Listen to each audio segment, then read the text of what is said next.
안녕하세요, 양스텔라입니다. 오늘도 함께 해주셔서 감사합니다. 얼마 전 하반기 국민임대주택 공고가 전국적으로 많은 물량의 모집을 시작했습니다. 조금만 알면 아주 저렴한 가격에 좋은 아파트를 구할 수 있는 기회인데요. 국민임대주택, 공공임대주택, 영구임대주택, 행복주택 비슷비슷한 이름 때문에 헷갈리셨죠? 오늘은 공공임대주택에 대해서 실제 최근 모집 공고를 예를 들어 쉽게 설명해 드리겠습니다. 궁금하시면 끝까지 봐주세요.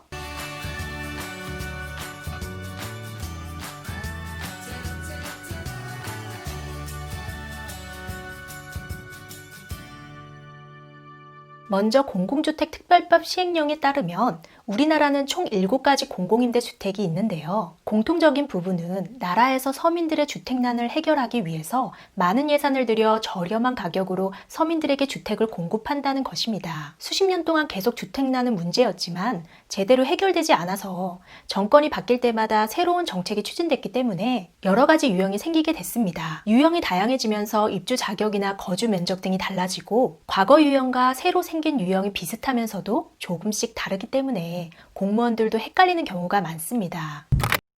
첫 번째로 영구임대주택은 40제곱미터 이하의 주택의 주변 시세의 30%의 금액으로 50년 동안 살 수 있는 가장 가성비 좋은 집입니다. 2년 주기로 재계약을 해서 자격 조건에 별다른 변화가 없다면 50년 동안 꾸준히 살 수 있습니다. 가장 최근 나온 공고를 보겠습니다. 9월 16일부터 모집을 시작한 정북 익산의 영구임대 아파트인데요. 기존 임대 아파트를 리모델링해서 임대를 하는데 특이한 점은 가족 수가 많은 가정을 위해 두 집을 합쳐서 조금 넓게 리모델링을 했네요. 그래서 최대 면적 제한을 초과한 집도 임대하실 수 있습니다. 지방의 임대주택들은 미달되는 곳도 많아서 추가 모집 시에는 재산 등 자격 요건도 낮추고 가구 수에 따른 면적 제한도 완화시켜서 재모집을 많이 합니다. 월 임대료가 생계, 의료급여 수급자의 경우에는 보증금 224만 9천 원에 월 44,770원부터 시작합니다. 신청 자격은 무주택이어야 하고 해당 세대 월평균 소득이 전년도 도시근로자 가구당 월평균 소득 70% 이하,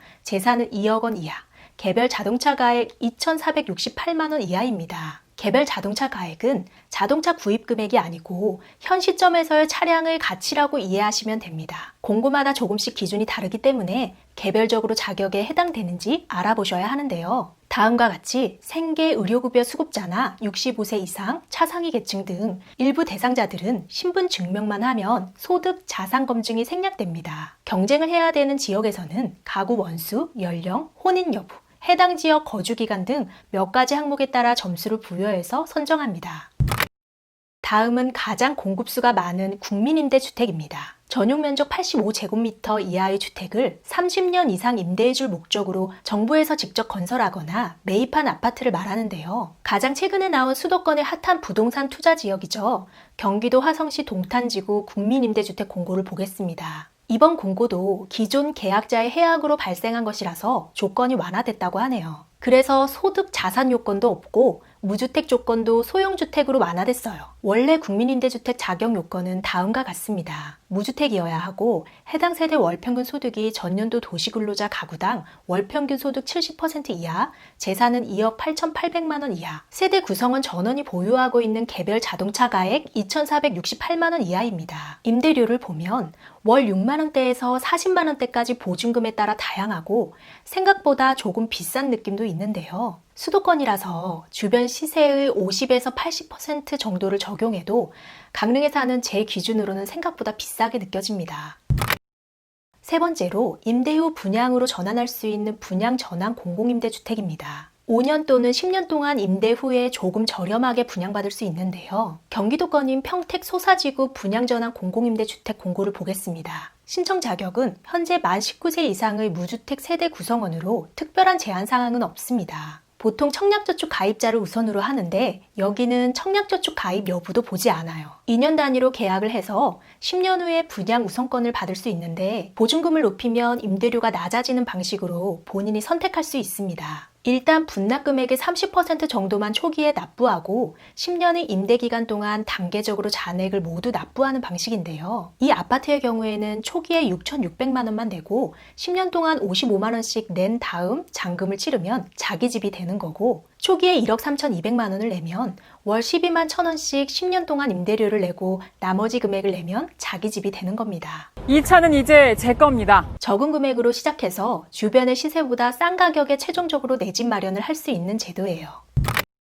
다음은 면적 45제곱미터 이하로 젊은 층들이 선호하는 행복주택입니다. 하지만 신청 자격은 대학생, 사회초년생, 신혼부부를 비롯해서 주거급여 수급자와 만 39세 이하 청년계층, 예비신혼부부, 만 6세 이하 어린이 한부모 가정, 만 65세 이상 노령층도 해당됩니다. 행복주택을 검색해서 보면 최근에 올라온 게 몇 개 있는데요. 최근 인기가 좋은 김포 한강신도시 공고를 보겠습니다. 눈에 띄는 것은 청년층이나 신혼부부는 입주기간이 6년으로 비교적 짧고 고령자나 주거급여 수급자는 20년으로 더 오래 거주할 수 있습니다. 임대료는 주변 시세의 60에서 80%로 저렴하고 역시 보증금을 늘리면 월 임대료는 낮게 조정이 가능합니다. 이 외에 서울시와 SH공사가 공급하는 장기 전세주택은 시프트라고 불리는데요. 국민임대주택과 동일한 자격 조건이지만 면적 제한이 없어서 넓은 면적의 고급 아파트도 시세의 80% 이하의 금액으로 20년을 전세로 거주할 수 있는데 신청 당시 서울 시민만 가능합니다. 기존 주택 매입 임대주택은 도심 내 저소득계층이 현 생활권에서 안정적으로 거주할 수 있도록 다가구 주택 같은 기존 주택을 정부에서 매입하거나 임대해서 리모델링을 한 다음에 시세의 30에서 50%로 월세 10만 원 부근으로 저렴하게 최장 20년까지 거주할 수 있도록 지원하는 제도가 있습니다. 7번째로 기존 주택 전세 임대주택은 입주 대상자로 선정된 사람들이 한도액 범위 내에서 지원 대상 주택을 선택하면 정부가 해당 주택 소유자와 전세 계약을 체결하고 이를 입주자에게 저렴하게 재임대하는 주택입니다. 이때 입주자들은 전세 보증금의 5%만 내고 2% 이내의 금액만 임대료로 내면서 최장 20년을 거주할 수 있기 때문에 정말 저렴한 가격에 집을 얻을 수 있습니다. 구독, 좋아요 부탁드립니다. 오늘은 최근 대규모 모집 공고가 난 공공임대주택에 대해서 종류별로 소개해드렸는데요. 정말 간단히만 설명드렸는데도 헷갈리시죠? 그래서 정말 집이 필요하신 분들이 절차가 복잡하고 헷갈려서 이해를 잘 못해서 신청을 못하시는 분들이 많이 계세요. 그래서 통합 공공임대주택 프로젝트가 추진됩니다. 제각각인 입주 자격을 중위소득 130%로 통일하고 제한 면적도 더 넓혀서 중산층도 선호하는 주택을 공급하는 등 수요자의 관점에서 제도를 개선한다고 합니다. 내년에 시범 적용을 하고 2022년부터 통합 공공임대주택 제도가 전면 시행된다고 하니까 제도가 정비되면 소개해드리겠습니다. 정부에서 잘 준비해서 서민들의 주거 안정과 복지에 도움이 됐으면 좋겠습니다. 끝까지 시청해주셔서 감사합니다. 다음 영상에서 우리 또 만나요. 오늘도 행복하세요.